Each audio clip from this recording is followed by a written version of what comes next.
people started asking me like, well, what did you do to lose? Because I lost like 50 plus pounds after my second. I mean, I was doing it. I was running like 8 miles every other day. I was actually very shocked I was doing that. Nice. And then about a week before my first half marathon, I fell at Fort Yargo and tore some ligaments in my foot. And it's the comparing of, am I running my business right? Am I doing everything I can? And right now I do have 3 kids, and I'm my priority at the moment is caring for them. I run kids around all day, and then I run my business in my spare time, but it's because it's my passion, it's my hobby, it's what I love.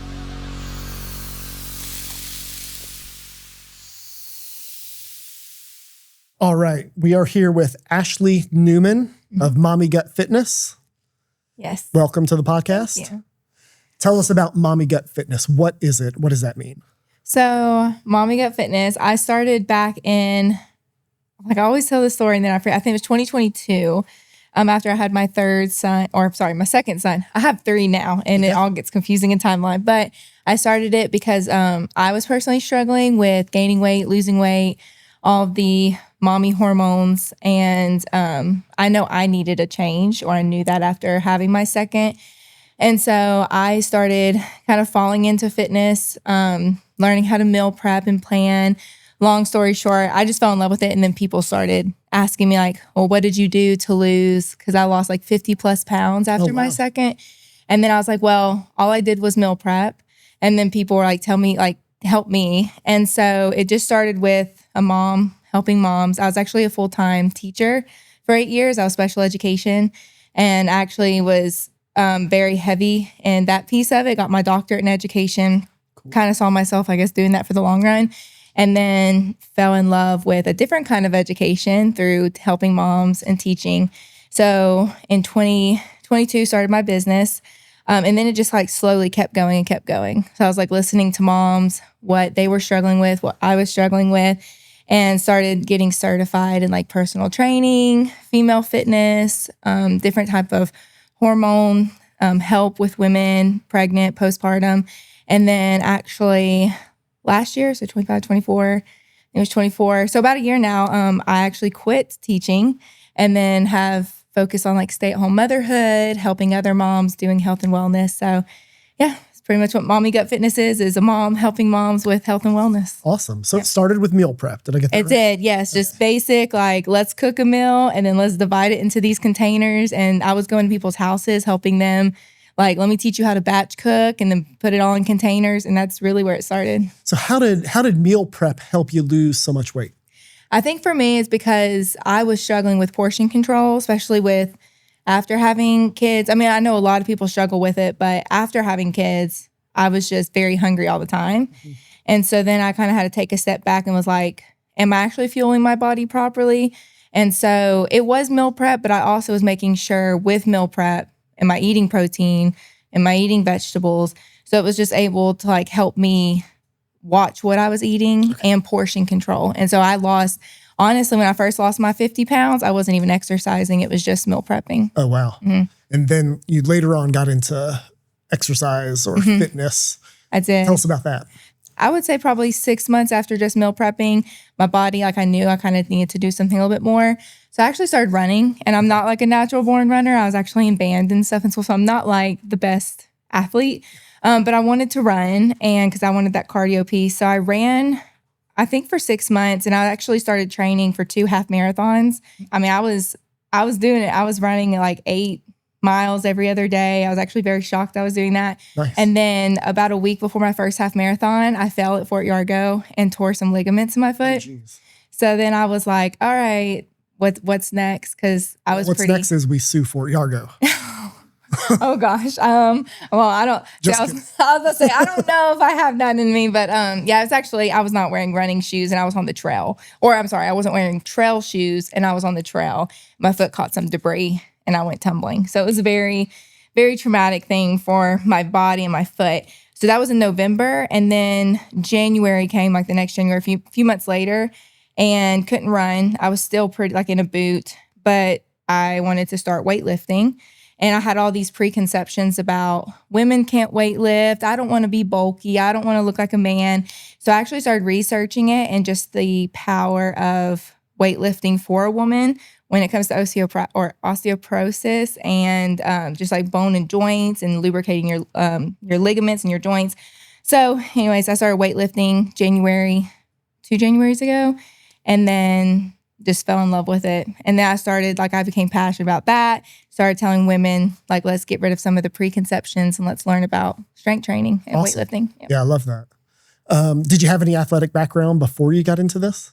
I personally did not. I mean, I played like tennis in high school, but I was really just in bands, so like marching bands, but nothing like my brothers. They played football and baseball. So I have an athletic family. I was just not part of that. Gotcha. So you've turned this sort of, I guess, personal passion, into a business. Is that right? Yes, absolutely. How did you get the business off the ground? Actually, from my husband. My husband owns his own business. He's a financial advisor. Okay. So he's a little bit more familiar with starting a business and how to run and maintain that. Sure. And so he actually is the one who encouraged me to start the business. Because at the time, since I was teaching, he was like, just start with, something simple with meal prepping. He said, start a cookbook. Like, he was just very simple. Like, what are you most passionate about right now? And I was like, meal prepping. And so we were joking about names, and he's like, you should call it Mommy Gut. And so he's actually the one that came up with the name for the business. Yeah, he kind of pushed me from the start because I was very hesitant, because kind of the unknown, like, what if I start a business and what if it's not successful? And then since he had done it, he was like, well, one of his best phrases that he says to me all the time is, it takes 10 years to be an overnight success. Yeah. And so he's like, you're not going to be successful tomorrow from this, but if you're passionate about it and you do it and you put your energy into it, it's going to be whatever you make it to be. And so now that I've been doing it for a few years and I love it. And I mean, it's not like I'm making millions of dollars, but to me, it's not about that. Like, it's constantly growing. I'm constantly meeting new moms and then growing in that way. I have clients, I'm training. I have people all over the United States. I have a client in California, and then I was with her whole pregnancy, and she just had her baby. So for me, it's more about the journey and then just continuing from there. Gotcha. So you've got clients across the country? I do. Yeah. I do a lot of online, especially now with Zoom. And, that's the one thing about COVID is everybody's realized how easy it is to connect online. So I have a lot of clients that way, and it's great. Let me ask you, how did you get your first couple clients? It was actually from Facebook, but it was people I knew locally. So people I used to work with in Gwinnett County. So just people who saw my personal journey, and then they were just like, can you help me? And that's whenever I started going to their house. So it was just people I already had relationships with previously. Gotcha. Were you posting your personal journey on your Facebook? I was, yes. Sharing your own experiences with us? A lot of before and after pictures of me when I was like 210 pounds, and then when I was down to like 160. And so I was just showing those before and afters, and everybody's like, what's your secret? I was like, well, it wasn't really a secret. So yeah, I started sharing it. And then you started sharing it with people. Okay, cool. What sort of struggles have you faced in business? I think I have. And I think the biggest thing for me, which I found with a lot of women, I don't work as much with men, so I don't really know, but for me, it's my mindset. And so when it's kind of hard to measure success in certain areas, but there are days like emotionally as a woman, like I can feel down, and then I start being hard on myself. And then I'm like, well, I'm not doing that great. I see other coaches making this much money and I'm not making that much. So it's more of like the comparison, which I do talk to a lot of moms about, and I'm guilty about it as well. And so I think that's been the hardest thing for me is I'm always going to continue learning. So as far as the education goes with personal training, I feel like that's actually not one of my biggest struggles because I just love to learn about fitness. It's more on the back end of it. And it's the comparing of, am I running my business right? Am I doing everything I can? And right now I do have 3 kids, and my priority at the moment is caring for them. I run kids around all day, and then I run my business in my spare time, but it's because it's my passion. It's my hobby. It's what I love. And so when I see other people that are pouring so much more time, energy, and effort into their business, then I start thinking I'm doing it wrong. And so I have to continuously change my mindset. And I'm like, I'm not doing it wrong. I'm doing it like how I think is best for my life. So I don't know if any of that makes sense, but that's my biggest thing is my mindset. I think that makes total sense. And I think that a lot of us business owners have struggled with that, comparing ourselves to other people. But I think you're exactly right to get that mindset right to, at least for me, to think back to before I started my business. I'd be amazed at how far I've come, right? And then, there's always somebody you can compare yourself to, but I don't think that's healthy, right? Like we do it but it can, lead you down that path of second guessing yourself and things like that. So I definitely understand what you're saying. So how do you juggle being a mom of, you said you have 3? I have 3. So I have a 6-year-old, a 4-year-old, and a 4-month-old. Oh, congrats. Thank you. Okay. So how do you balance that? Because you're in the thick of it with running your business. Well, now I've realized too with my business that it just needs to move with me. And then people are going to follow what I'm doing. Because that's how it started. It was my journey and what I was doing. And so when I was recently pregnant, I was posting my life, what I was doing while I was pregnant. How was I working out when I was pregnant? How did I prepare meals? What was I cooking? And then that were like those clients, those were kind of people that were coming towards me. Like they were they saw my stuff on Instagram and they were like, can you help me? So then I started getting clients, coaching them through their pregnancy. Now I'm postpartum. So I'm starting to get more postpartum clients. And then it's the stay-at-home motherhood. So I honestly, now I'm just like, stop stressing yourself out to just post, create content, do all of this. Focus on your life, what you're actually doing, be real, be true. And so I try and just be intentional about recording or creating things about what I'm doing today and then post that on social media. And I feel like that helps me a lot more. And it takes a lot of stress off of me because I am mothering. And so it's like, what does a day in my life look like? Because I don't want people to feel like they're all alone. Because I hear that from stay-at-home moms a lot. I'm so lonely. Nobody knows what I'm going through. And so I just shift my business to let people know that you're not alone. I'm going through the same thing you're going through, and then creating that community of women together. So it's just the shifting through life stages. That's awesome. So what advice would you give to somebody who is hearing you for the first time, does feel alone, maybe they're a little bit depressed if they've recently had a child? What would you advise them to do to get started? Honestly, I tell a lot of people to unplug a little bit from social media. And I know like we live in a world of technology, so it's really hard. Yeah. But I do feel like with women, we do get into the comparison game, and I do feel like social media has a lot to do with it. I mean, I'm the first person, like I do love social media. I love scrolling on, TikTok and all these platforms. But then a lot of times I feel like women will start looking up stuff like what are tips for postpartum, tips for my baby, things like that. And then we start seeing what everybody else is doing. And then it's that comparison piece. Yeah. And so the biggest thing I tell women is like unplug a little bit from social media and how much you're scrolling and fill that time with something more meaningful to you. So if you like to craft, find a craft you like to do. But really, I think it's important to find like a community in your area, whether it's one friend or if it's a Bible study or if it's but like you need to get face to face with some people. And actually more women are turning to like stay at home motherhood nowadays. There are people in the community. You just have to put forth like a little bit more effort to go find those people than sitting and scrolling. Gotcha. But that's the biggest thing is like you have to find your person. So kind of outside your home, find somebody and talk to and spend time with and, care for. That's great advice. Mm-hmm. So as far as you said your husband owns his own business. He does. And he gave you some help. Mm-hmm. Is he still involved in your business, or has he kind of given you some advice and taken a step back? Oh, he's still involved. Him and I do pretty much everything together, especially like since COVID, he works more from home. Okay. And so I'm home all the time. So he's definitely my person that I run ideas by. And he's not as familiar. I mean, he's not a woman. He's never been pregnant. So there's some things that he just doesn't understand. But when it comes to, like, I'll create something and I'll just be like, hey, if you were scrolling and saw this, like, does this make sense? So he's definitely my person that I'll run, like, content by. Or, hey, I'm thinking about sharing a story about this. Do you think this is appropriate to share online? So, yeah, he's definitely my person. Like, he helps me a lot with content. Or I do some, in-person events and seminars and things like that. So, yeah, he's my run all the content by person. Yeah. Cool. Well, it's glad to hear that you have that support at home. Yeah, thank you. What sort of business model are you running? So I know you said seminars. Mm-hmm. You do some coaching over Zoom. It sounds like. What else? So what sort of services do you provide in that respect? Yeah, so I do.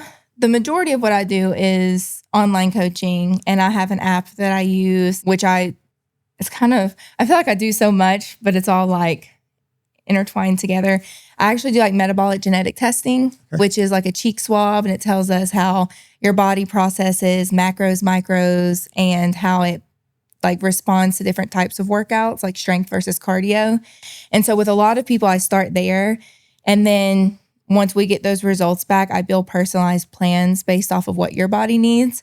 So like if you're not metabolizing your B vitamins, like what are we going to do about that? And so especially with women, we're not natural meat eaters. We don't eat as much meat as men. So we're typically lower in B vitamins. So like we look there, and then I'll build plans based off of that. And then it's just a lot of encouraging and support. Like, hey, are you working out? Let me help you find time to do that. So like time management. So that's like the majority of it is building personal plans for somebody's life to help them live healthier and to habit stack with those healthier habits. And then I also do things like I have supplements that I also recommend, especially with our diets today. We're not really consuming everything we should have in a day. So then we talk about that. But then, yes, I also partner up with businesses, and we'll do like different types of seminars. Sometimes it's supplement related, and then sometimes it's more general health, whether it's with womanhood and like postpartum depression. It's kind of whatever I can partner with somebody to bring more to the table. And then we'll just do seminars for different groups of people. I have done Zoom seminars and in person. Okay. So it's kind of like a hodgepodge of just women's health and wealth. Gotcha. Tell me a little bit more about the genetic testing that you do. Mm-hmm. I'm not sure I totally understand. Yeah, no, it's metabolic genetic testing. Metabolic genetic Yes, sorry. So it's however your body metabolizes different things. So it breaks down like your protein utilization, your carbs, your fats, and then also like your different vitamins. And it'll tell me if you like utilize it or if you metabolize it at a higher rate, if it's normal or if it's low. So then, or if it's really low. So then if it's really low, then we probably should be looking at your blood panel as well and putting it together. So if you, like a big one is vitamin D. If you're not utilizing or you're not processing or metabolizing vitamin D, then where are your numbers at with your blood? So if you get your blood done and it's super, super low, okay, then we're having a problem. Like you metabolize it really low, your numbers are really low, so we need to supplement. So it's just kind of putting all the pieces together, connecting all the dots, and it's really just a blueprint for somebody's life.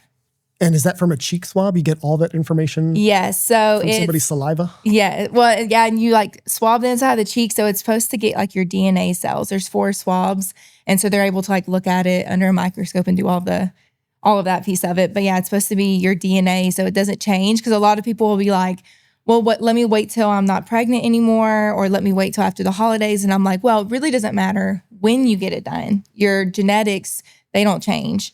But there are factors in your life, because whenever I do it, I look at your metabolic genetic test, I look at your health history, and then if you have blood work, I look at that, and then it's combining all of it together to really give you that full blueprint for your life.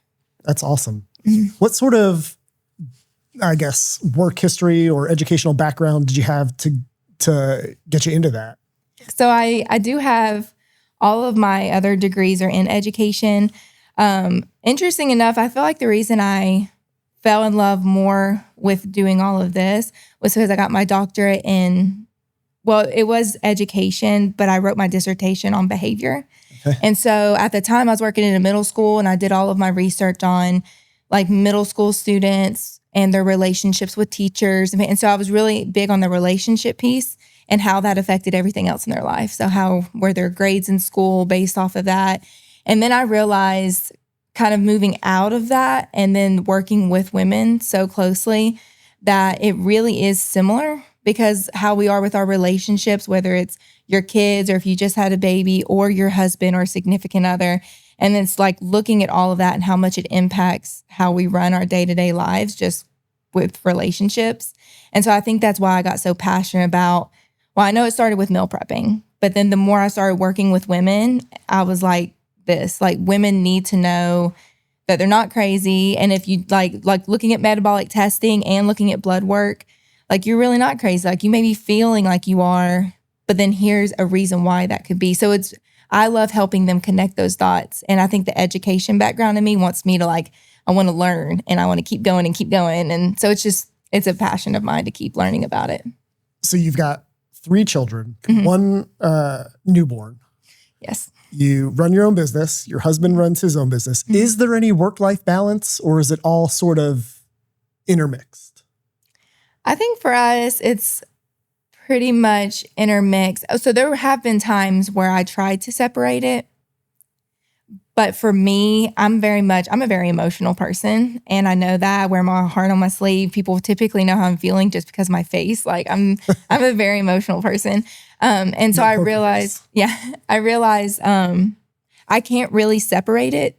And it was even with teaching. And I struggled a lot with teaching, especially my last couple years. I was an emotional behavior teacher for special education. And so having to work with emotions all day and then come home, it was hard for me to separate it. And so now I don't want to say can't. I don't really separate it, but I'm okay with that. Like I try and find a way to do it all together. And I personally love that. Cool. Mm-hmm. What do you think is the most common question that your clients ask you? I'm trying to think. I don't know if there's ever one, but it's always like something hormone related. Can you help me fix this? Let me flip it a little bit. Okay. What's something that you think they should be asking that they're not asking or that people are not considering? I think it should be more like routine questions. So a lot of times, which I guess what I mean by that is people want to fix something in their life. They want to feel better. They want to feel like their best self. But then I've often found, and I don't want to say it's in an ugly way at all, but oftentimes people are like, give me the answers, give me the way to fix. But then when I talk to them a week later, they're like, well, I couldn't really stick to it. I was really struggling to take it every day. And like I try and tell people, you have to give your body like at least 30 to 60 days consistently doing something to see a result and to feel a difference. They need to ask themselves, like, how serious are they about wanting to feel better? And then if you are very serious, like, what can we do to make this a consistent change in your life? Like, what do we need to do to make it a priority of yours? Where's your priorities at? So I don't know if that makes sense, but I feel like, I don't know if that makes sense. I think it does. I think it makes sense. And it sounds like some people may want a quick fix. Yes. But this is definitely not something Correct. that can be fixed overnight. Right. There's no magic pill to, I guess, regulate hormones or help you lose weight. If there was, somebody would be a trillionaire by now, right? And that's what I tell a lot of moms too. I'm like, it took you 9 months to grow a belly and grow a child. Like that didn't happen overnight. And so it's not going to happen in, 4 weeks for you to lose it all and feel like your best self. And so it's always taken into consideration that you really have to put forth the time, the effort, and the consistency, and not just hope that it happens. But it is hard. For women, it is hard to watch your body within 1 year gain all this weight and then start losing it. And so that's where mindset is such an important piece of that as well. Yeah. So having that grit and sticking it out, Mm-hmm. and sticking with the plan. Mm-hmm. Somebody said before that, it takes 10 years to become an overnight success Mm-hmm. in business. So you're not going to become, the person that you want to be overnight. Right. Just by working out a couple times, going to the gym. Absolutely. That's great. What is your vision, your long-term goal for your business? Before I had this baby, like my most recent child, I really wanted to create, for me, I feel like it's all about the community of women and bringing people together. And again, just letting people know that they're not alone, that we're all going through very similar things. It might not be the exact same, but we're all going through high hormone levels and then them bottoming out and those different things. So I really want to create a community. And then part of that is I have gone back and forth with, like, do I want to open up like I don't want to say a gym, but just kind of like an area that's more of like a mom lounge where we do nutrition, like all that kind of stuff. But that would be like a couple years down the road. But then when I had my most recent kid, I don't know, I feel like it kind of changes. But right now, for me, the biggest thing is building the community. So even like within my resources that I use and my app that I use, I can build, it's kind of like a social media platform. I can put all these women together and we can talk and we can have forums and keep the communication going. So a lot of it is online, which my preference is doing things in person, but really utilizing what we have in today's world, and technology is a piece of that. So again, yeah, it's just doing the community of women, bringing people together, letting them know. So that's just my passion right now is women are not crazy. That's what I'm like. We're not crazy. We're all in this together. Fair enough. Yeah. Okay, so the business is called Mommy Gut Fitness. We've talked a lot about moms, women in particular, but do you also help men? I do. Okay, tell us a little bit about what you can help men do or what you can help me do. So I do a lot of the similar things with men, aside from all the mom talk. And I actually started working more with men. So on like my app is a lot of pink and a lot of my business stuff is pink. So I actually started switching some of my logos over for men so they don't have to stare at pink stuff all the time. My nutrition piece that I work with is low glycemic eating. And so a lot of fruits, lots of vegetables, more of just that balanced eating. And that's what I teach. So a big difference that I try to do over like if you were just to download an app and track it is I want people to learn. So I'm the last coach you ever need. After you're done working with me, you don't need anybody else. Oh, great. And so I try and do more educational materials and making it realistic for someone's life. So a lot of the men that I work with, I try not to be aggravated with how quickly they lose weight compared to women because it just like sheds off of them. But I do a little bit more. It's the same process. I've done metabolic genetic testing with men, and then we build workout plans. Most of the men I work with, they go to gyms, so I do a pretty like rigorous workout plan for them. And then also like, where's your life at? Do you eat out more? Because then I create like cheat sheets for going to restaurants or fast food places or intermittent fasting guides. So again, it's very personalized to anybody's life, male or female, but the men, it's pretty much the same way. I'm going to teach you how to eat low glycemic. We're going to look at your metabolic test. We're going to look at your blood work if you have it. And then we still see results pretty much the exact same way. It's just less talk about hormones and all that kind of stuff. So. Fair enough. Do you find any challenges with that as far as either marketing to men or getting them to trust you or believe you or think that you can help them? Surprisingly enough, I don't really market to men. Okay. That's not saying that I don't work with them because I do. I do have male clients, and I actually enjoy working with men because I feel like nothing against us women, but they are very much like when they're ready to do it, they're going to do it and they're going to stick to it. So I don't typically have the issue with men on like not showing up. Like they're typically the ones that's going to fill out my weekly check-ins and always schedule my Zooms. They always show up to do what they need to do. Women, we just have a lot of going on. We're juggling 1,000 plates. And so it's just a little bit harder to keep that momentum going. So yeah, I don't really market as much to men, if really ever. Most of it's been through like word of mouth or relationships or somebody's friend or somebody's spouse. So it's always that relationship piece. And then when they ask me if I'll work with them, I'm like, absolutely. And so I just already have the material for them. Gotcha. Mm. You mentioned a couple times, I think, low glycemic eating. Can you explain what that is and what you mean by that? So typically low glycemic is what like someone with diabetes would eat because it's like less sugar. There's like a glycemic index that people can follow. And so it's not saying you can't have carbs. Like you can pretty much eat everything. It's just where does it fall on that index of sugar content? Like you can have bananas and things like that, but some fruit are like higher on the glycemic index because they have more sugar. And so it's how your body processes that. So that's why people with diabetes typically use it because it helps regulate their blood sugar. And so I try and teach people, like, if you go to the grocery store, you should be primarily shopping on the outside. You shouldn't really be shopping much on the inside because that's more of your processed foods. And then like fruits, vegetables, just like your whole food. So I do a lot of whole food teaching, and we should be eating things that are less processed, no high fructose corn syrup. So it's just more of that natural eating style. Gotcha. And I drink a lot of Coca-Cola. Is that bad for me? I mean, I know it's bad for me, but how bad is it?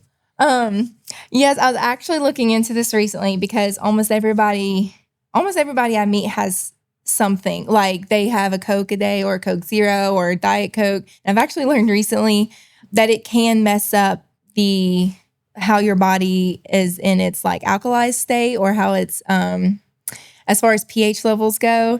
And it does make your body more susceptible to like growing cancer and things like that just because you're not at your best balanced state. It's not great, but I do know people do it. So then it's just kind of like, can you substitute that for something else?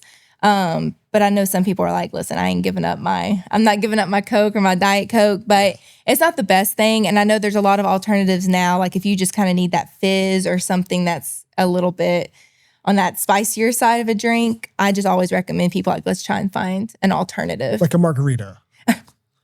I mean, the tequila, I'm trying to think of like how it balances out. So yeah, it does get tricky because I don't want people to feel miserable on their day-to-day life. Like everybody has their thing. Like I'm a huge sweets person, and I'll straight up tell people like I have a sweet tooth. That's even one of the things in the metabolic test. It tells you if you have a sweets preference.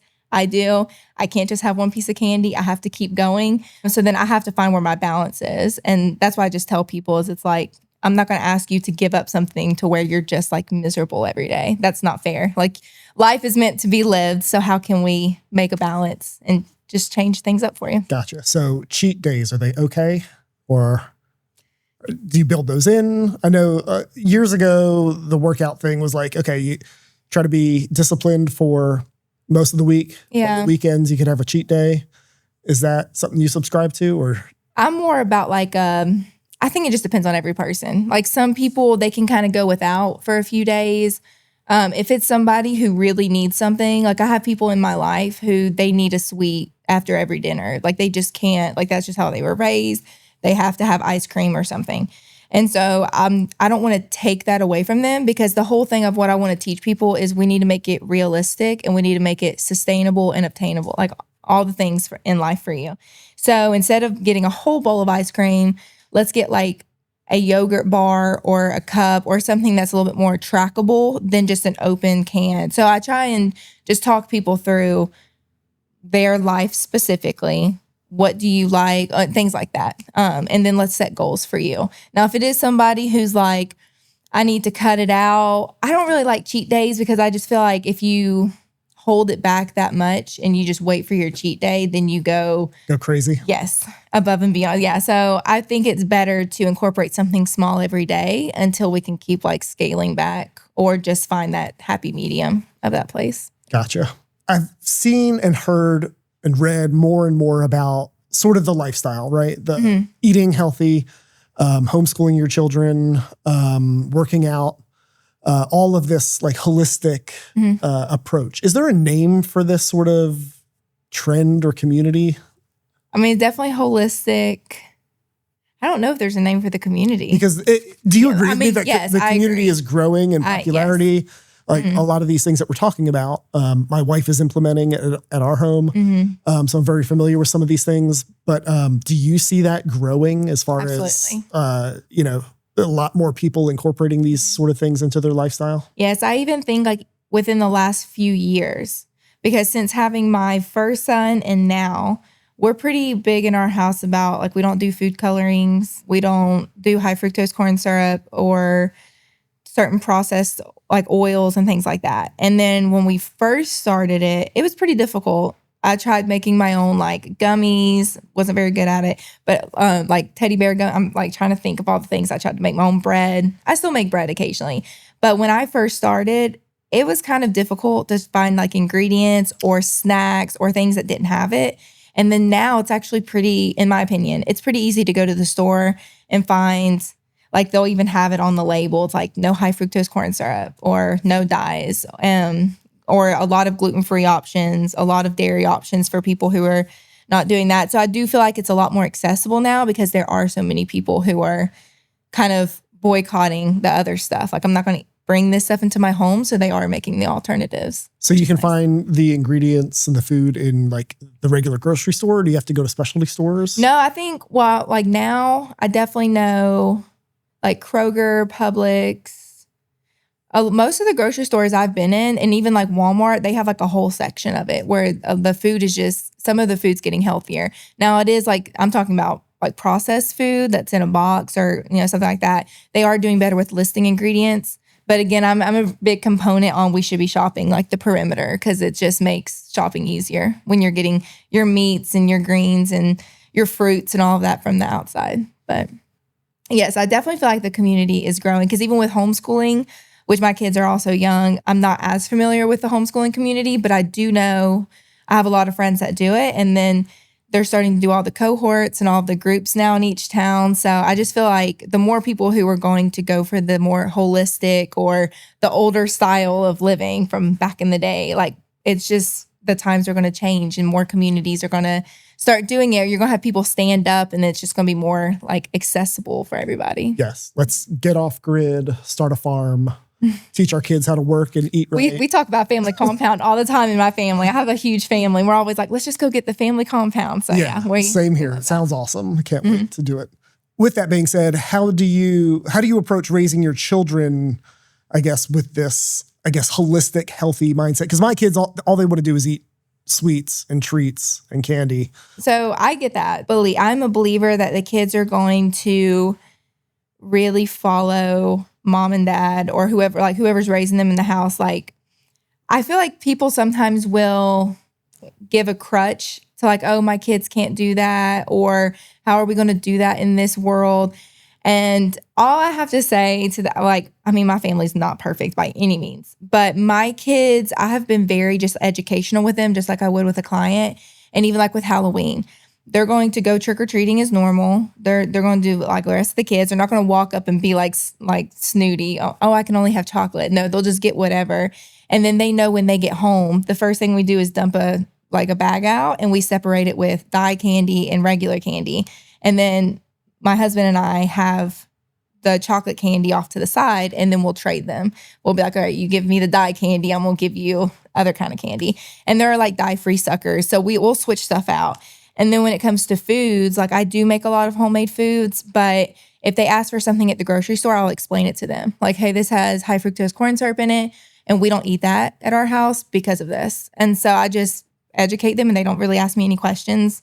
And we just try and make it like, if you really want something, like you really want ice cream, there's a healthy alternative to that. So let's find it. And they really haven't given us too much problem with it. So I feel like the kids they're going to kind of soak in like however the parents are delivering it. If they're just like, no, you can't have that, then kids are going to be confused. They're going to be like confused on why they can't have it. I'm seeing my friend have it. Why can't I have it? Right. And so I'll even, I'll just tell my kids, like, that's a choice they're making in their home. And in our home, we're choosing not to eat those things. And I'm just very kind about it. I'm like, everybody's able to make their own choices, but this under our house, like under our roof and in our home, this is what we're doing. Our rules. My house, my rules. My house, my rules. But they are typically pretty respectful about it, which I appreciate. And I just feel like, which again, I'm not in everybody's home. I don't know how everybody raises their kids, but I would like to believe that kids are very, very much like sponges and they absorb a lot. Yes. And so if their parents are treating it a certain way, that they're going to, absorb that and then do that as well. It makes sense. What advice would you give a mom who maybe is overwhelmed, but also is thinking about starting their own business? What would you tell that? What would you tell that woman? I would tell her to do it, because even if you start small and like, you don't have to start off anything big, and just what do you want to do? Are you trying to make something? Are you trying to, whatever the business is, start it. And then one day your kids aren't going to be like, if you have small kids, your kids aren't going to be small forever. And so again, it takes a while to have any kind of success. So if you start like, I know a lot of women who make like the cups and the shirts, and they're very crafty. I'm not as crafty as that, but it's like, start it now. Just try and get your name out there, try and slowly build it. And then by the time your kids go off to school, then you'll already kind of have that base underneath you, and then you can just like run with it and fly. So I'm a big believer in, if you have a passion as a woman, sometimes I feel like we try to use our kids as crutches. Like, oh, I can't but I'm just like, do it. Like, even if you have to stay up an hour later every night, like do something for you, because I feel like it makes life fun. It's like, I don't have to just do everything for my kids. I can have my thing too. There you go. That's great advice. If people want to reach out, so it's Mommy Gut Fitness, Ashley Newman. How can people find you? mommygut.org is my website. And then on Instagram, it's Dr. Ashley Newman. Facebook is Dr. Ashley Newman. But yeah, everything's on my website too. So mommygut.org, and most of it's on there. Cool. What's the biggest takeaway that you think people need to know about your business? I think the biggest thing is find somebody to talk to about any kind of health. Find your person. And I always love listening to different types of health needs. Like, I will always talk to somebody about like them thinking that they're crazy because something's going on. And all I have to say is like, find somebody who will listen. You don't have to just go to any facility and any doctor and just tell them I don't feel good and just hope that they help you. Like really keep trying to find somebody that'll listen, because we have so many like things in our processed food. We have so many illnesses now. Like our bodies really are responding to life. And if you are not feeling 100%, if you're feeling tired and you're feeling bloated and you have headaches, like that's not normal. And I feel like a lot of times people are trying to normalize not feeling normal. Like I just feel this way. Like, no, find somebody and talk it out and try and figure out what's going on. So if anybody needs that. That's great advice. Yeah, I love to help as much as I can. And I do feel like that is the biggest thing I want people to hear is if you are feeling like any of those symptoms, it's not normal. Like stop trying to normalize it and really try and figure out what you can do for yourself. It's not like, oh, wow, I'm in my 40s now. So this is just how I'm going to feel for the rest of my life. Oh, my joints hurt. And all, like, yes, you are probably going to have some body stuff as you get older, but just feeling crappy all the time is not normal. Great. That's awesome. Thank you for that advice. Thank you for being on the podcast. Thank you. Really appreciate it. Ashley Newman, Mommy Gut Fitness. Thank you very much. Thanks.